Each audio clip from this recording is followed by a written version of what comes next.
So usually when we feel stuck, in other words, when we don't feel that we have that freedom or independence of our state of being, we don't have that power of choice to simply shift our condition, to shift our perspective on life, to shift how we experience ourselves.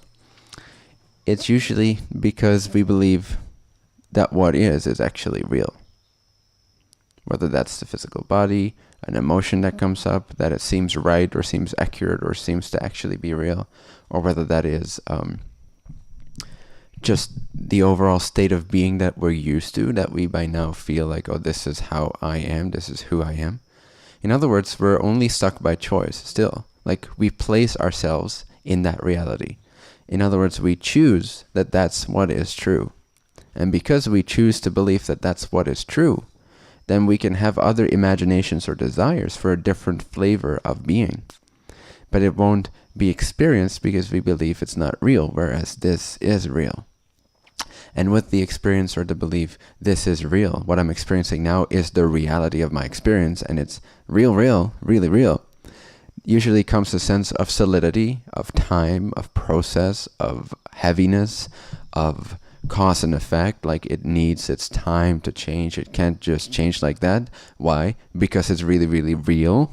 It's really solid. It really exists. Whereas everything else is just imagination. Does that resonate to some extent?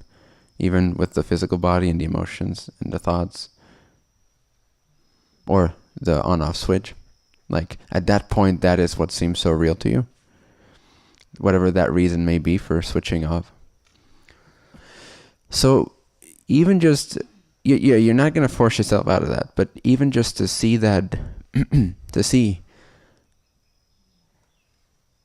very clearly how you are choosing unconsciously, that the perspective that you've taken on in that moment seems very real to you. Like, the choice that you're making, how are you choosing your state of being that moment?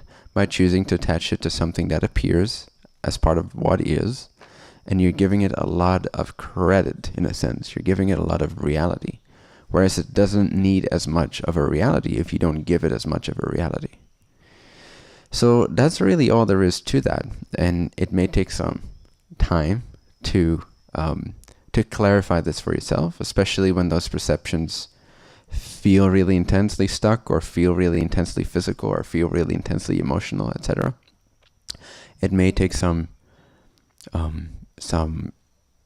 experience or some practice to see that even that is a choice. But when you realize that even your stuckness is a choice, then you realize that you're not actually stuck. You're choosing to be stuck, which changes the flavor already, makes it more empowering rather than victimizing or stuckness. So you can still experience the feeling of stuckness, but at least now you know and feel that you are free to choose the stuckness. And you know that for some reason this is what you're choosing. So you can still just roll with it. It doesn't mean that then suddenly it needs to change, but it will already lift to an extent, because again, it's that sort of like the first appearance and the response to the appearance, or the second appearance, that I mentioned a couple of days ago in some other context, where I said that the appearance arises, but that's not who you are. When you feel stuck or frustrated with yourself is if you respond to that appearance as that old appearance would respond to an appearance. Does that make sense? So an old appearance or an old belief system or an old stuckness or an old emotion or an old sensation can come up. But that in and of itself is not the stuckness, even if it is your direct experience and it consumes 100% of your mind's consciousness. That's okay. But how you choose to respond to that, how you choose to view that appearance, is determining to what degree you feel either empowered and free, or stuck and limited and victimized by the appearance. Does that make sense? I'm saying take ownership of it, yes. Very, very compassionately so, but yes, totally.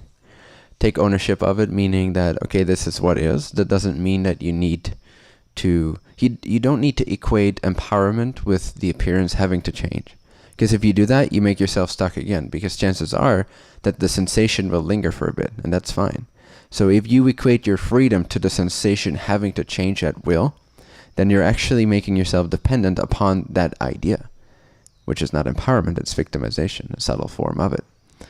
So instead, yes, allow for what is to be what is, And the change in being doesn't have to involve the appearance.